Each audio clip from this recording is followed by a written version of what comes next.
This NBA playoffs have been one of the best in recent memory as far as parity, as far as upsets. I think it's really good for the NBA. Last night we had the Knicks upsetting the Cavs. They were up 3-1, but going into the series, I had the Cavs winning that one in six. We had the Bucks losing to the AC Miami Heat in 5 games. Going into that series, I had the Bucks in five. So this first round of playoffs has been amazing. It's been exciting to watch. It's been surprising, and so I want to go into like what's next for the losing teams, and then give my pick for the Knicks versus Cavs in the second round. So I want to start off with the Cavs. Coming into the season, they acquired Donovan Mitchell, and so the expectations went up a little bit after losing the play-in last year. I fully expected them to at least make the second round or at least the conference finals. So losing in the first round to the Knicks in 5 games was definitely a downfall for the season. It was a disappointing season, I might say. This is the second straight playoffs that Donovan Mitchell did not play well. Last year in Utah, he got outplayed by Jalen Brunson.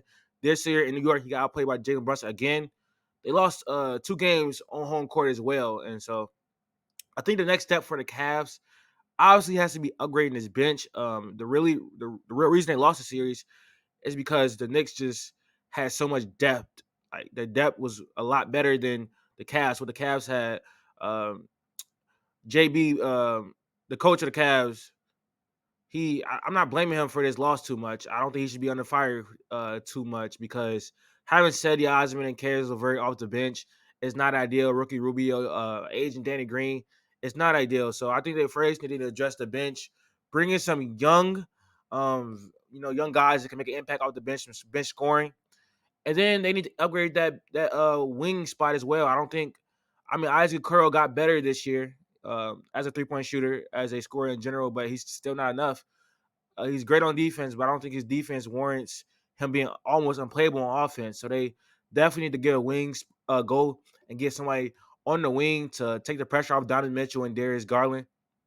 I also noticed that even though it's Evan Mobley's first playoff series, he wasn't good. He shot like a 40% true shooting. So I know it's his first playoffs, but I expected more from him in this series. I didn't expect him to get dominated by Julius Randle and Mitchell Robinson. I think he needs to develop his offensive game. Try to build like a face-up game, a 3-point shot. I think he needs to take that lead like Jaren Jackson Jr. took in his second year and this year as well. He needs to bulk up a little bit and in off season. I think he can get to the weight size of Jaren Jackson Jr. Put a little more weight on. I think it's not going to take. It's going to take more than one off season. I admit that, but I think he needs to get bigger. I think he needs to get better on offense for his team to progress in the future. I also think they need to trade Jared Allen. Jared Allen was solid for him this year. He provided a lot of rim protection. But besides Jared Allen and Evan Mobley, they have average defenders. Darius Garland is an average defender. He gives effort. Donovan Mitchell is an average defender. He gives effort. Then you have Okoro, but they don't have that many players that can shoot threes and defend. They have a mix of both. So I think they need to put Jared Allen, trade him away. I think they put Evan Mobley at the 5, have him bulk up a little bit so he can guard centers, and he also have that switching ability. And I think they need to go out after a wing scorer and also a forward that can space the floor as well. They need a lot more spacing. The spacing is terrible for Darius Garland and Donovan Mitchell, and that's the reason. That's one of the reasons they lost this series.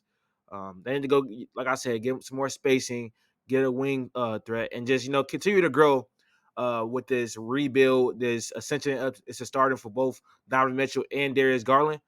I think we shouldn't have to rush it. I'm very highly critical of Evan Mobley, but he is in year 2. He's only 21 years old. So Darius Garland, Donovan Mitchell, all young. They have a good core. They're still young. They have time to grow. But I think that championship window could open up a lot faster with making changes to this roster. I think it's going to be hard for Kobe Altman to make changes to this roster. They gave up a lot for Donovan Mitchell.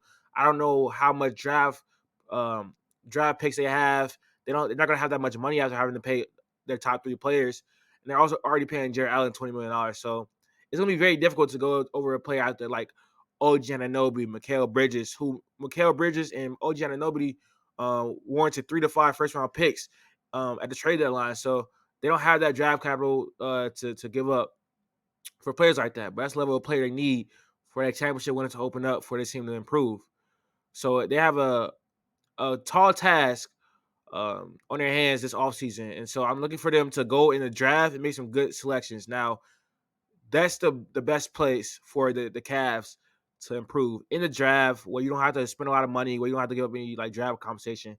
I think they should target someone like Dre Whitehead, who has shown the ability to defend, hit the three, who is also very athletic. Getting someone like that in the mid round would be very good for them. Inexpensive. You get 5 years of that player before you have to pay him. So I think that's the direction for the Cavs. Very disappointing season for them. I had them at least potentially going to the ECF, not a second round, and losing to the Bucks. And then speaking of the Bucks, they lost last night to the AC Miami Heat. I understand Giannis missed 3 games, and so I'll give him at least a little pass. But the performances in game 4 and 5 down the stretch for the Bucks was terrible. Their execution was terrible. I think the first thing for them this offseason has to be firing Bud. I mean, he won a championship in 2021, but every single playoffs after that, it's seeming like that playoff run was fraudulent because of people got injured. The Suns got injured. They face an injured Brooklyn team as well. So every year, I mean, every like year after that, it's seeming like that run was fraudulent, and it seems like Giannis is struggling in the playoffs every year besides that run. But as far as Bud, he shows no trace of adjustments, no trace of like he had 2 timeouts with what overtime didn't call, and you didn't use any one of them down the stretch. You saw them panicking, you saw the team unraveling down the stretch. You didn't call a timeout to calm them down. He didn't put Giannis on Jimmy Butler. He kept Drew on him. I know Drew's a good defender, but if Jimmy Butler's cooking them, you got to make a change. And so I think Bud has to go. I think they should bring in someone like Nick Nurse. Also, the Bucks are one of the oldest teams, if not the oldest team in the NBA, and so they need to get younger. And I know it's kind of weird because they're built as a team to win now, but they need to get younger and more youthful. They need to have more players that can defend. They got what's I'm blanking on his name.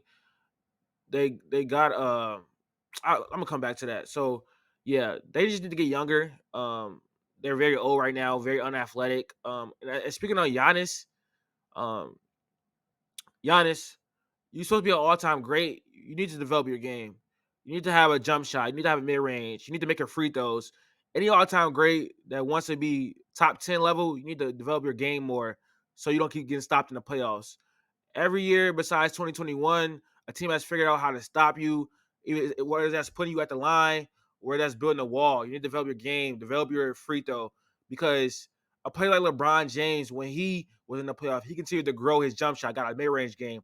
If you want to be considered an all-time great Giannis, you need to develop your game more because running and dunking is not going to win championships for so long. Teams are going to figure out how to stop that, going to build a wall around you.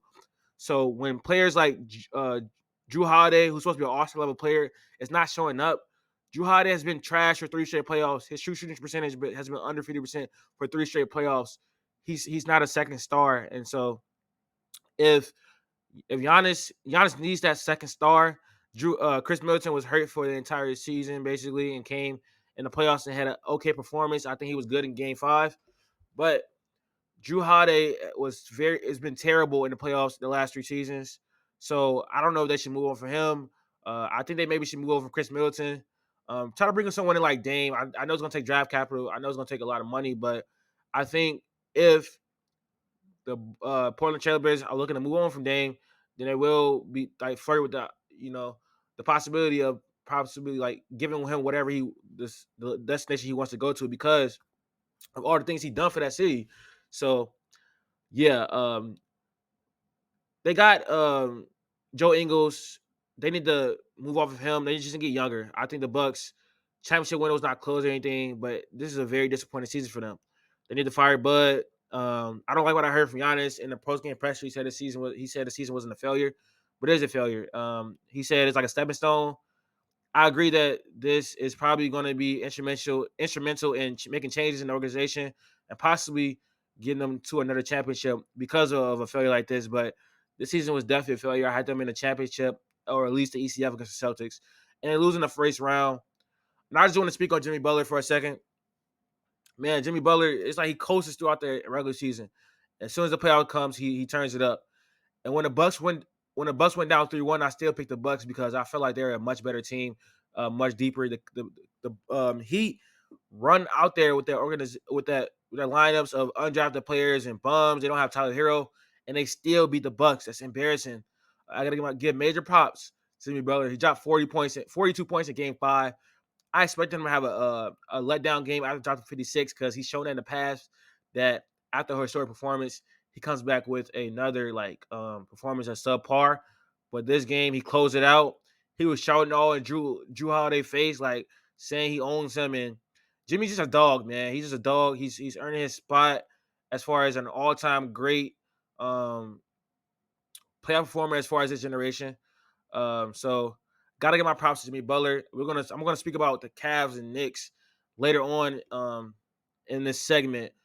So moving on to that, the second round is gonna be the Knicks versus Heat. I think it's gonna be an interesting matchup. I think the Knicks have the depth again in this series over the Heat. I don't think Tyler Hero will be back for the series. It's concerning for me that Julius Randle hurt his ankle in Game 5 against the Cavs, but he hasn't been that much of a factor in this playoff series. He's been very mid as usual.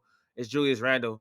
So I'm interested to see who the Knicks are going to have on um, who the Knicks going to have on Jimmy Butler. They did a great job of trapping Donovan Mitchell, making it tough for him, blitzing pick and rolls, forcing others to make shots, forcing Darius Garden to step up, forcing Evan Mobley to step up, forcing Isaac Curry to step up. So I feel like they're going to do the same thing with the Heat. I think they're going to really try to trap uh, Jimmy Butler, force others to make shots, which they've shown consistent they can do in the playoffs from the Heat. But can they keep that up? I don't know. I think Tom Thibodeau has done a great job coaching in the playoffs. He benched Julius Randle when he wasn't playing good. I think that I'm going to pick the Knicks in this series in 6 or 7 games. I think it'll be a very entertaining series, much more entertaining than the Cavs Heat series. But I do have the Knicks going to the Eastern Conference Finals. I'm loving what I'm seeing from Jalen Brunson. He outplayed Donovan Mitchell in the playoffs again. I got to get my props to him because I didn't think he was that good of a player. I wasn't that high on the signing coming in. RJ Barrett stepped up in the last 2 games. Quentin Grimes is injured, but I don't think Emmanuel Quick is going to have that bad of a series that he did against the Cavs, against the Heat.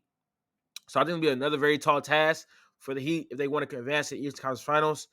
I'm gonna need Bam to step up. You playing too passive. You're missing shots. You're being efficient. You're great on the defensive end, but Jimmy can't do it all by himself for another entire series. I don't think he can.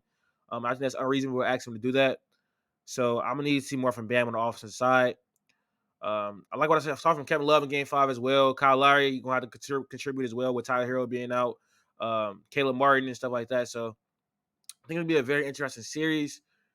But I do have the Knicks winning that. To speak on some more games from the playoffs last night, I saw that the Warriors went up 3-2, and I think that series is over. I had the Warriors in 6, and after they went down 2-0, I predicted they wouldn't win. They wouldn't lose another game. I thought the first team that got that game on a away floor will win the series, and the Warriors were the one to get that. So I think that series is over. But this has been one of the greatest playoff first rounds I've seen in a while in my years of watching basketball. I think it's very good for the NBA, very good for money to have parity. I think we were stuck in that point in where it was either the Cavs or the Warriors for so long. And now that we're out of that, I think it's great for the NBA. But yeah, I need Giannis to bounce back. He's my best player in the NBA. I've been vouching for him for a very long time, so I need him to bounce back. Loving what I'm seeing from Jimmy Butler. Loving what I'm seeing from Jalen Brunson. I'm a resident Cavs fan, so I need them to make some moves in the offseason. And hopefully they will. But I just want to get on here and get my thoughts on what happened last night. We will be doing some draft coverage today and in the recent future. We're gonna get back to the NFL. Thank you all you guys for tuning in. The link in the bio will be in the link to all our social medias will be in the description. Thank you for tuning in. Thank you for the continued support.